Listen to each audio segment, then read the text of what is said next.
Antes de nós lermos, deixa eu te fazer uma pergunta. Você gosta de ser elogiado? Um elogiozinho lá de vez em quando, tapinha nas costas, tá bonito hoje, né? Penteou o cabelo, né? Por mais preocupado que você seja com o que as outras pessoas pensam sobre ti, o fato é que todos nós gostamos de elogio lá de vez em quando, né? Elogio e louvor são palavras sinônimas. E elas podem ser muito boas em um momento adequado. Quando, por exemplo, você desempenha bem o teu trabalho, nada mais justo do que você ser elogiado por que você fez. Ou quando você degusta uma comida excelente, você parabenizar a pessoa pela comida que ela fez, nada mais justo do que isso. Agora, o fato é de que louvor demasiado, muitos elogios podem trazer consequências sérias. Pode fazer com que uma pessoa comece a ter uma visão distorcida dela mesma, comece a usar isso como motivo de orgulho, que nós falamos aqui, arrogância. E a verdade é que, por mais que todos nós mereçamos, lá de vez em quando, receber um elogio, todos nós frequentemente cometemos muitos erros. Coisas das quais nós não somos dignos de receber aplauso, mas sim disciplina. Mas existe um ser no universo que é digno de receber todo louvor, todo tipo de elogio por tudo que faz e por tudo que é Deus. E este salmo que nós veremos nessa noite, ele vai nos falar então sobre uma atitude de louvor.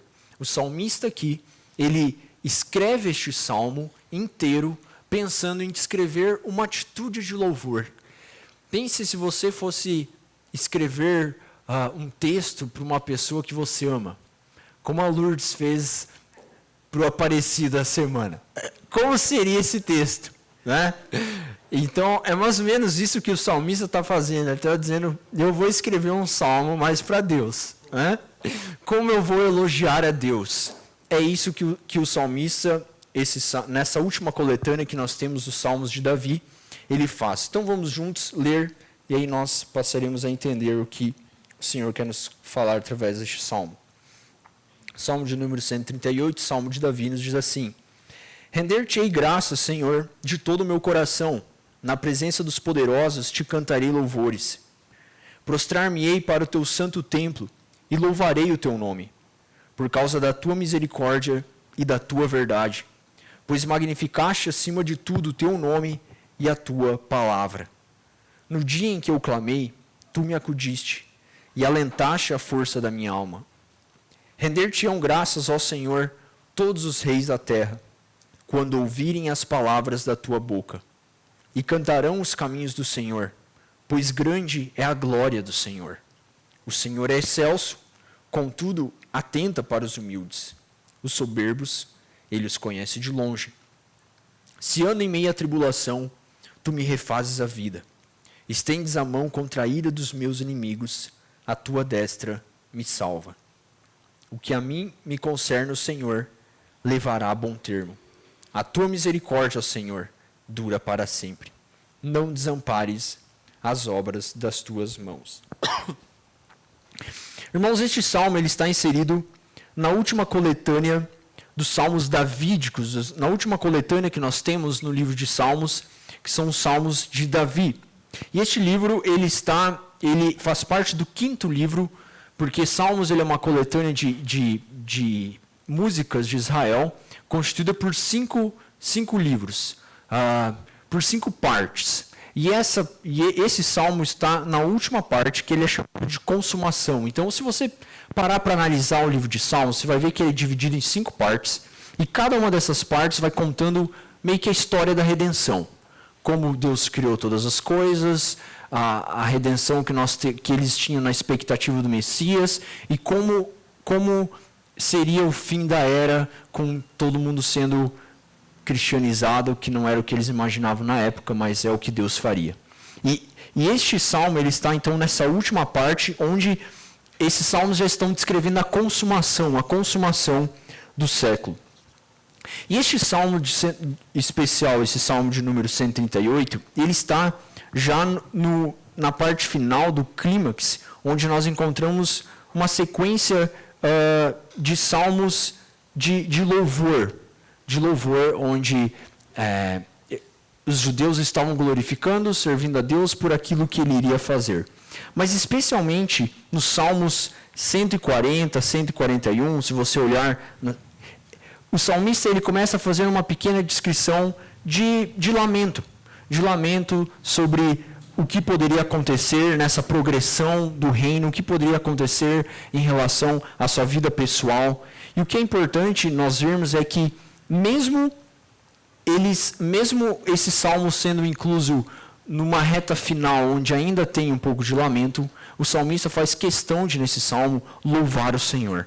Mesmo em tempos de lamento, mesmo em momentos de lamento, tem um mix entre lamento e louvor. Isso é uma coisa para nós aprendermos, para nós entendermos. Tem momentos no dia que nós podemos estar mais alegres, momentos mais angustiantes, ou até momentos da nossa vida. Mas o que é importante é nós aprendermos a louvar o Senhor mesmo em tempos de lamento, mesmo em tempos de dificuldade. E é isso que o salmista passa a nos mostrar através de 3 maneiras. Do verso 1 ao verso 3, ele faz uma atitude de louvor pessoal. Do verso 4 ao verso 6, ele faz uma atitude de louvor coletiva. E do verso 7 ao verso 8, ele nos mostra uma atitude de louvor confiante no Senhor. Então vamos entender essas três maneiras que o salmista está louvando o Senhor. A primeira forma que ele começa a nos mostrar, do verso 1 ao verso 3, é uma atitude de louvor pessoal. Por que nós podemos afirmar isso? Olha comigo no verso 1, ele começa dizendo: render-te-ei graça, Senhor, de todo o meu coração. Ele começa mostrando que ele louvará o Senhor, que ele oferecerá louvores, e lembre-se, o que é louvor? Elogio, ele irá elogiar o Senhor com todo o seu coração. Veja, irmãos, o coração nas Escrituras, ele aparece como a parte central do homem. É do nosso coração que procede os nossos desejos, nossas vontades, nossos sentimentos. Provérbios 4:23 nos diz: sobre tudo que se deve guardar, guarda o teu coração, porque dele procede as fontes da vida. A verdade é que você é a projeção do teu coração. Não tem como separar as tuas palavras, não tem como separar o que você veste, não tem como separar as amizades que você tem, os lugares que você frequenta, as músicas que você ouve do teu coração. Tudo o que você faz, a maneira com que você se relaciona com esse mundo, fala sobre o seu coração. Fala sobre o que está dentro do teu coração. Fala sobre os valores que você alimenta. Se você alimenta um coração centrado em Deus, um coração centrado em Cristo, isso vai se refletir na maneira com que você se veste, nas palavras que você fala, na forma com que você se relaciona com as pessoas ao teu redor. E o salmista aqui está mostrando que ele irá louvar o Senhor com todo o seu coração. O que ele está dizendo é que tudo nele, as suas mãos, seus pés, a forma com que ele se veste, se voltará ao Senhor para louvá-lo. Isso demonstra um coração centrado no Senhor. Ele não queria dividir a adoração dele com outros. E é isso que ele passa a afirmar na segunda parte do verso. Olhe comigo na segunda parte, ele diz: na presença dos poderosos te cantarei louvores. A palavra poderosos aqui, a palavra hebraica poderosos, é uma palavra usada em todo o Antigo Testamento para descrever os reis e também em algumas partes é usada para descrever anjos.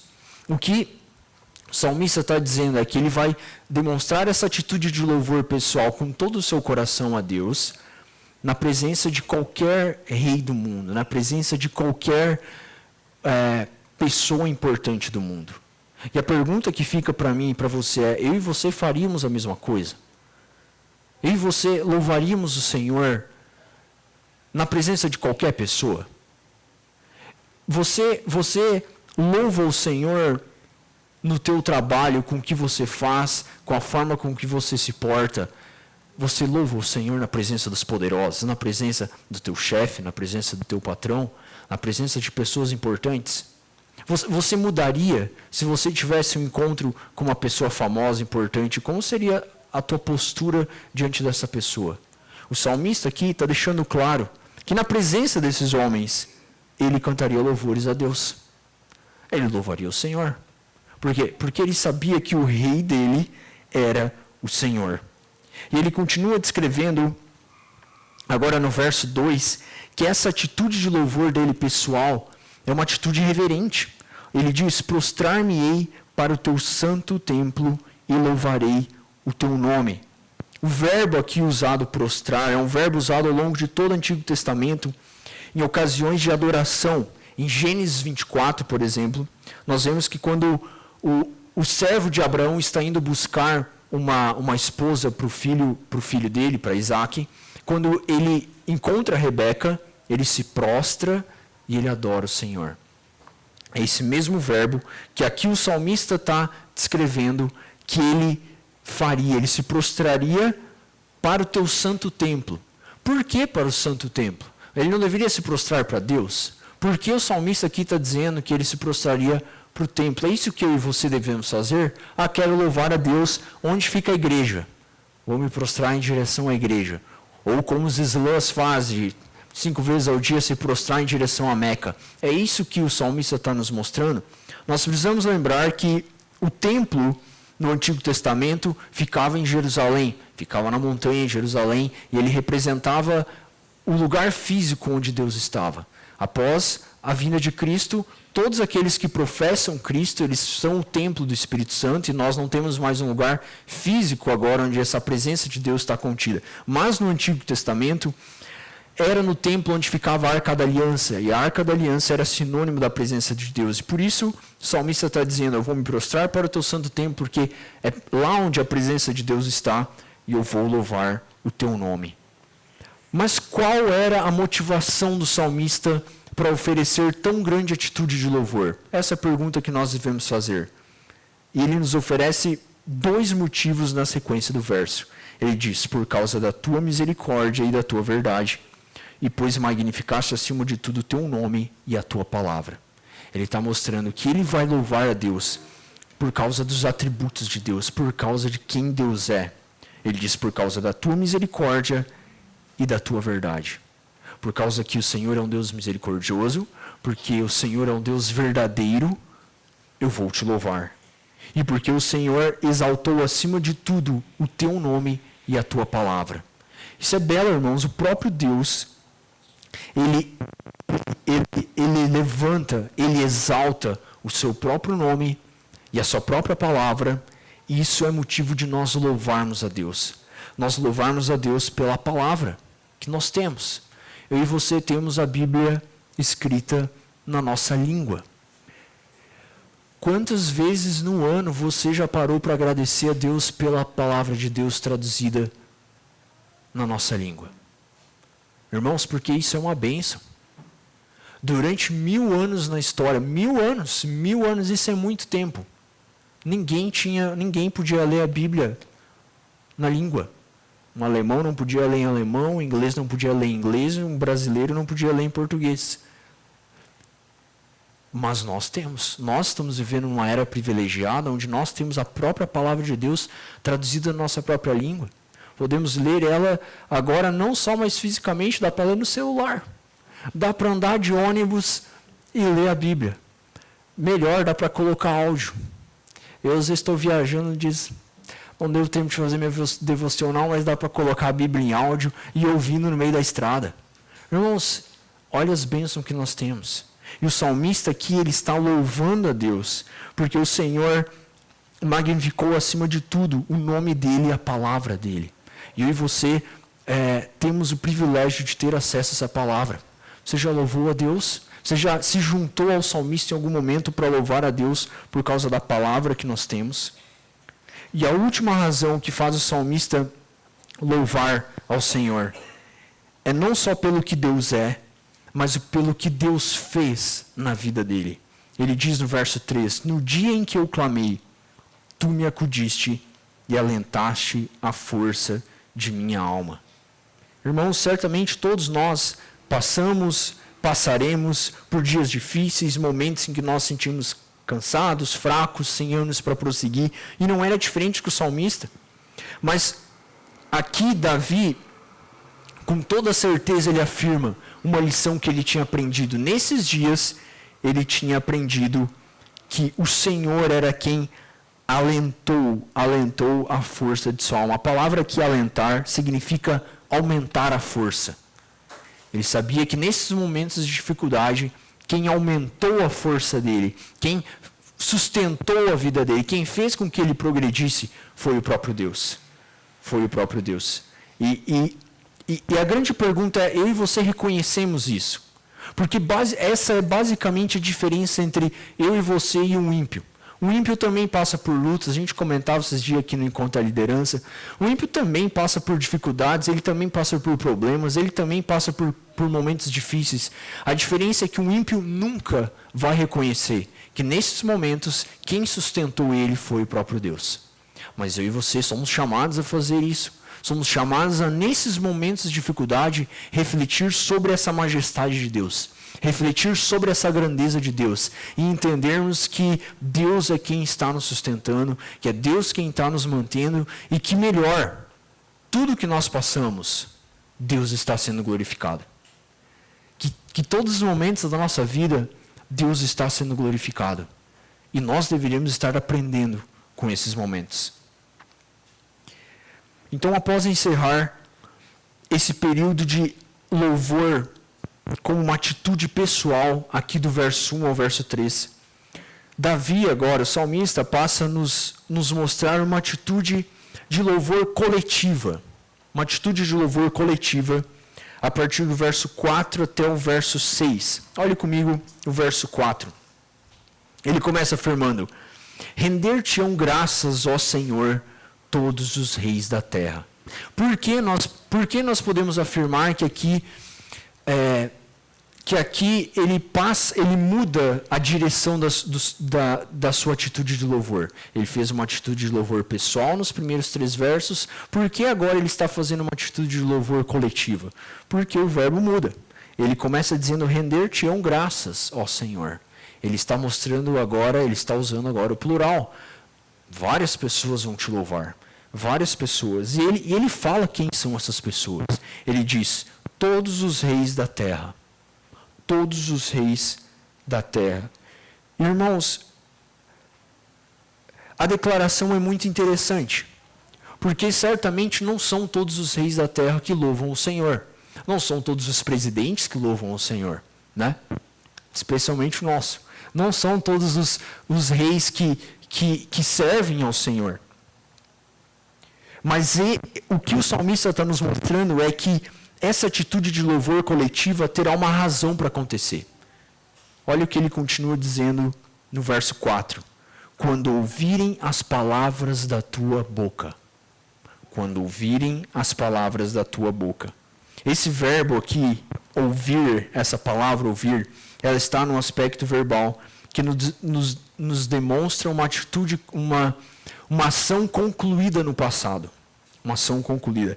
O que ele está nos mostrando é que todos os reis da terra, quando eles haviam ouvido as palavras do Senhor, eles serviriam ao Senhor. Certamente o que o salmista está nos mostrando é que essa terra já teve um verdadeiro rei, Jesus Cristo, quando ele veio. O salmista ele está afirmando com tanta confiança que todos os reis da terra louvariam o Senhor quando eles ouvissem as palavras do próprio Senhor. E esse mundo ouviu as palavras do próprio Senhor quando Jesus veio, quando o verdadeiro rei veio. Mas o fato é que esse tempo ainda não se concluiu. Lembre-se, esse salmo ele está incluído na última parte que está falando sobre a consumação, sobre a última parte da história. Portanto, esse evento ainda vai acontecer. Olha o que ele continua mostrando no verso 5. E cantarão os caminhos do Senhor, pois grande é a glória do Senhor. Esse artigo aqui, e cantarão os caminhos do Senhor, na língua original, na língua hebraica, ele pode ser traduzido como nos, e cantarão nos caminhos do Senhor. O que significa?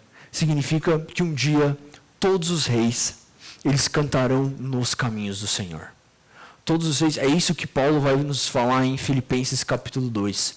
Toda língua confessará, todo joelho se dobrará diante do senhorio de Jesus Cristo. Quando na sua segunda vinda, quando ele consumar todas as coisas, todos os reis caminharão nos caminhos do Senhor. e glorificarão a Ele. Querendo ou não, Jesus Cristo reina. Querendo ou não, Jesus ele é o Senhor sobre toda a terra. Ele reina nos céus e na terra. Isso serve para mim e para você. Se você não professar Cristo, se você não quiser se render a Cristo em vida, se você não quiser aproveitar esse pequeno espaço de tempo que eu e você temos nessa terra para professar a Jesus Cristo, para reconhecer o senhorio de Jesus Cristo, para servir a Jesus Cristo, você vai fazê-lo. Você vai fazê-lo em algum momento. No final da história, você vai fazê-lo. Mas se você não professar Cristo aqui em vida, você vai fazê-lo no final como juízo, como uma última chance de você louvar o Senhor e depois ser condenado ao inferno. Portanto, reflita sobre isso. Essa é a decisão mais importante que eu e você precisamos tomar. Reconhecer o senhorio de Cristo ainda em vida, para que você não reconheça isso no final, quando você já estiver sentenciado, condenado à morte eterna no inferno.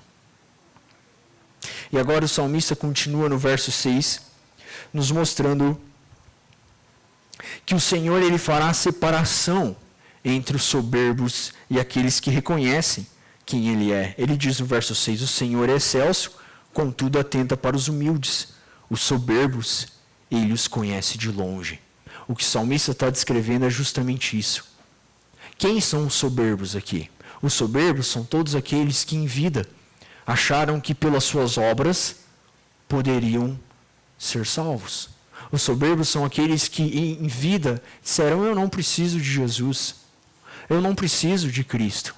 Não, não sou tão ruim assim. Eu pago minhas contas, eu cuido da minha família. O ruim é Bin Laden, que mandou 4 aviões atacar os Estados Unidos, 2 atingiram o World Trade Center. O ruim é esse cara. O ruim é o cara que assaltou os parentes da dona Nerilda. O ruim é esse. Esses soberbos que acham que por eles fazerem algumas coisas boas e não reconhecerem que todos nós já mentimos, e reconhecer que todos nós já desobedecemos nossos pais, e reconhecer que todos nós em algum momento já falamos mal de alguém, já fizemos fofoca, já desobedecemos as nossas autoridades. Os soberbos que não reconhecerem que todos nós já incorremos em algum erro como esse, e nós precisamos de um perdão, e nós precisamos de uma graça maior, que é Jesus Cristo, esses serão deixados de fora. O Senhor é excelso, contudo atenta para os humildes. Os soberbos, eles conhecem de longe. Esses que não querem professar Cristo e não conhecem a Jesus Cristo, o Senhor conhece de longe. O Senhor sabe quem eles são. Agora, o salmista conclui no verso 7 ao verso 8, essa atitude de louvor dele. Ele começa a mostrar que essa atitude de louvor não é apenas uma atitude pessoal, não é apenas uma atitude coletiva, onde todos os reis e todas as nações proclamarão o senhorio de Cristo, mas ele também passa a descrever que essa atitude de louvor dele é uma atitude confiante no Senhor. Confiante no Senhor. Olhe comigo no verso 7. Ele diz, se ando em meio à tribulação, tu me refazes a vida. Estende a mão contra a ira dos meus inimigos, a tua destra me salva. Irmãos, o que eu quero que vocês comecem a notar nessa última parte do verso é que existe aqui uma estrutura de escrita hebraica, da qual a frase principal dessa última parte, ela está no último verso. Tá? Então, a língua hebraica, se você for estudar um pouco da língua hebraica, você vai ver que, para começar, eles escrevem de trás para frente. Tá? Então, se você for ler um texto hebraico, você não lê assim da esquerda para a direita, você lê da direita para a esquerda. Tá? E é tudo meio em desenho, a estrutura é um pouco diferente. Então, nessa parte do Salmo, a frase que rege a oração é a última frase. Não desampare as obras das tuas mãos. Essa frase que rege toda a estrutura dessa última parte do Salmo. E o que isso tem a ver? Tem a ver que o salmista aqui ele está fazendo afirmações confiantes. Ele diz, olha, se eu ando em meio à tribulação, tu me refazes a vida. estende a mão contra a ira dos meus inimigos. Ele está fazendo afirmações confiantes. Ele está dizendo, olha, o Senhor vai estender, o Senhor vai destruir os meus inimigos, uma série de coisas. Mas toda essa confiança dele está baseada nessa última frase que rege todas as outras. Não desampare as obras das tuas mãos. O salmista está dizendo basicamente, olha, eu olho para o mundo, eu olho para aquilo que o Senhor fez, e eu vejo que o Senhor não desampara as obras das tuas mãos. Eu vejo que o Senhor sustenta todas as coisas, que todas as coisas acontecem com um propósito, que o Senhor governa todas as coisas, e por causa disso eu posso afirmar que se eu andar em meio à tribulação, tu me reanimas. Tu me reanimas, é essa a palavra que ele usa, tu me refazes a vida. Ele diz, é por causa disso, é porque o Senhor não desampara as suas próprias obras, aquilo que o Senhor mesmo fez. Ele diz, estende a mão contra a ira dos meus inimigos, a tua destra me salva. Irmãos, o que significa aqui a destra? O que ele quer dizer quando ele diz, a destra de Deus vai me salvar contra a ira dos meus inimigos? Se você olhar em todo o Antigo Testamento, você vai ver que a destra é a mão direita, a destra é a parte direita, nesse caso a mão direita, ela sempre foi usada como uma parte bastante importante, sempre como uma parte verdadeira, parte mais sublime. Então, quando José vai abençoar os filhos, Manassés e Efraim, ele inverte as mãos e aí Jacó vai abençoar e José fala, não, mas está errado, arruma aí. Ele diz, não, é isso mesmo, a bênção maior estava na mão direita e ele queria que recaísse sobre um dos filhos específicos. Da mesma forma, quando nós vemos Abraão falando com o servo que iria procurar Rebeca, ele pede para ele fazer o juramento com a sua mão direita. E o mais importante é que nós vemos uma referência no Novo Testamento falando sobre um salmo, o salmo de número 110, que fala sobre a destra, que fala sobre a mão direita. Vamos olhar esse salmo rapidinho, só para vocês entenderem a importância disso. Salmo de número 110.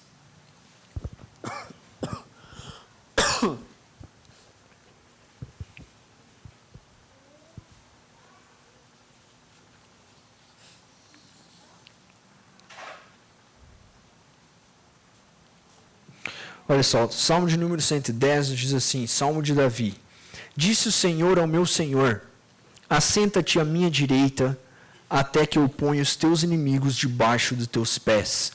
O Senhor enviará de Sião o cetro do seu poder, dizendo, domina entre os teus inimigos. Apresentar-se-á voluntariamente o teu povo no dia do teu poder, com santos ornamentos, como o orvalho emergido da aurora serão os teus jovens.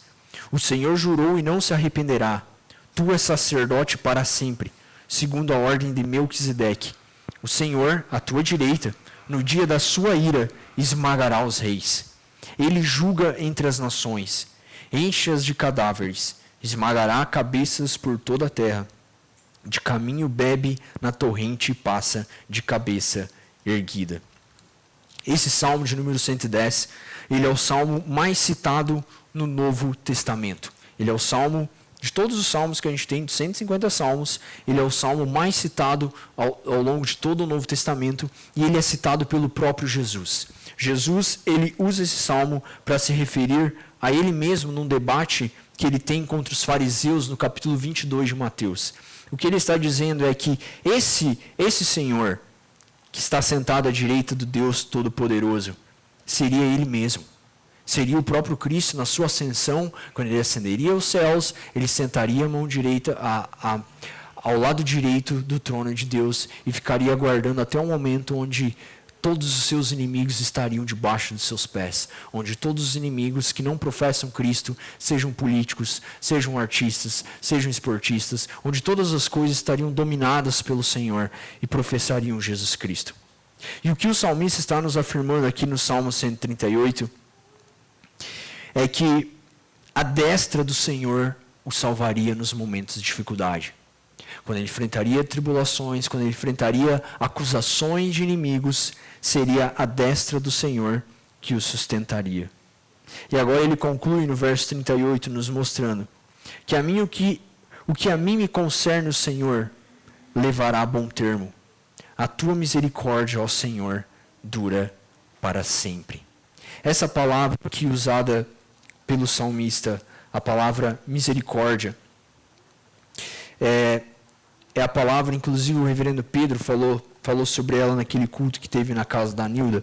É uma palavra hebraica que significa hesed, né? Só para gastar um pouco do meu hebraico aqui. É uma palavra hebraica que é usada até ao longo de todo o Antigo Testamento, se referindo à aliança feita por Deus com o seu povo. A aliança feita por Deus lá no Éden, com Adão, e foi renovada ao longo de todo o Antigo Testamento, com Noé, com Moisés, com Davi. E o que está mostrando é que esse amor de Deus pelo seu povo, os tradutores traduzem como misericórdia, mas é um amor pactual. Entendam, é algo mais profundo do que misericórdia no sentido de não deixar ir para o inferno. Ou ter piedade, compaixão. É um amor pactual, é um amor tão profundo quanto mais profundo que um amor entre um casal que decide se casar e decide fazer uma aliança pactual para viverem até que a morte os separe. É essa ilustração que a Bíblia usa e é esse amor que o salmista está dizendo que o sustenta. O que me concerne ao Senhor levará a bom termo, ou seja, os planos dele dariam certo. Ele está louvando o Senhor porque ele está confiante de que o Senhor levará a bom termo os seus planos por causa do amor do próprio Deus para com ele. Do amor que Deus demonstra para comigo e para contigo através de seu Filho Jesus Cristo. O amor de que se eu e você crermos em Jesus, se eu e você reconhecermos as nossas falhas diante de Cristo e nos arrependermos do nosso pecado, é com este mesmo amor que Ele quer abraçar eu e você, que Ele quer fazer morada no nosso coração, com esse amor pactual, que garante a eu e você uma vida eterna, que garante a eu e você passarmos eternamente na presença do Senhor, desfrutando de todas essas coisas boas desse mundo, sem os efeitos do pecado. Sem os efeitos do pecado. E é com essa confiança que o salmista conclui aqui essa sua atitude de louvor. Então lembre-se, irmãos, este salmo, ele nos demonstra, ele nos mostra uma atitude de louvor que o salmista está oferecendo a Deus. Ele está oferecendo uma atitude de louvor pessoal, pelo que Deus é, pelos atributos de Deus, pela grandeza de Deus e pelo que Deus fez na vida dele, pelo cuidado que Deus teve com a vida dele. Ele também nos demonstra uma atitude de louvor coletiva. Ele nos mostra como todos os reis, todos os poderosos da terra, um dia louvarão, um dia se juntarão aos salvos para louvar ao Senhor, enquanto o Senhor separará os justos dos injustos, as ovelhas das cabras, os soberbos dos humildes. E por fim, ele conclui nos mostrando que essa sua atitude de louvor é confiante no Senhor, confiante na destra de Deus, na mão direita de Deus, daquele que está sentado à direita de Deus, que é Jesus Cristo. Então, irmãos, certamente, eu e você também temos bons motivos para louvar o Senhor. Eu quero que você reflita sobre isso. Eu quero que você pense, se você fosse escrever um salmo, se você fosse escrever, e eu encorajo você a fazer isso durante essa semana. Eu quero escrever algo que glorifica o Senhor. Eu quero escrever uma atitude de louvor ao Senhor. Pelo que você louvaria o Senhor? Quais os motivos que você colocaria na ponta da caneta, escreveria no papel para você louvar o Senhor? O salmista pensou profundo. Pensou nas implicações do fim do mundo, pensou na grandeza de Deus, pensou nos momentos difíceis da sua vida, pensou no amor pactual, pensou na derrota dos seus inimigos. Ele pensou profundo. Pelo que eu e você louvaríamos o Senhor? Então, faça isso durante essa semana. Escreva uma atitude de louvor pessoal. Como uma atitude de louvor ao Senhor, seja pessoal, coletiva ou confiante no Senhor. Como eu falei aqui quando os meninos fizeram a oração, nós vivemos numa geração onde nós achamos que tudo que é espontâneo é melhor. Nós somos influenciados por Rousseau, que acreditava piamente nisso, mas isso não é verdade. Quando você senta para escrever alguma coisa e você para refletir, você vê que você consegue desenvolver ideias e pensamentos muito mais profundos que você nunca havia pensado na tua vida. Então, faça isso nessa semana para a glória de Deus. Vamos orar? Deus, nós te louvamos pela tua grandeza. Nós queremos nos juntar ao salmista nesse salmo de louvor, nesse salmo de adoração, para te elogiar, Senhor, para te oferecer louvor por tudo aquilo que tu és, por tantas grandes coisas que o Senhor tem feito em nossas vidas, através de nós, mesmo nós não merecendo nada disso. Nós queremos te louvar, Deus, pela tua palavra, por o Senhor ter nos dado ela, por nós poder conhecer o Senhor através dela, e por nós termos tantos recursos à nossa disposição para compreender sobre o Senhor, para aprender sobre o Senhor. Nós te louvamos, Deus, por aquilo que o Senhor tem feito ao longo da história, por aquilo que o Senhor ainda fará daqui muitos anos, por o Senhor ser eterno, por o Senhor ser grande e reger todas as coisas conforme a tua vontade, para a glória do teu nome. Nós te agradecemos por isso e te louvamos com todo o nosso coração. É em nome de Jesus que nós oramos. Amém.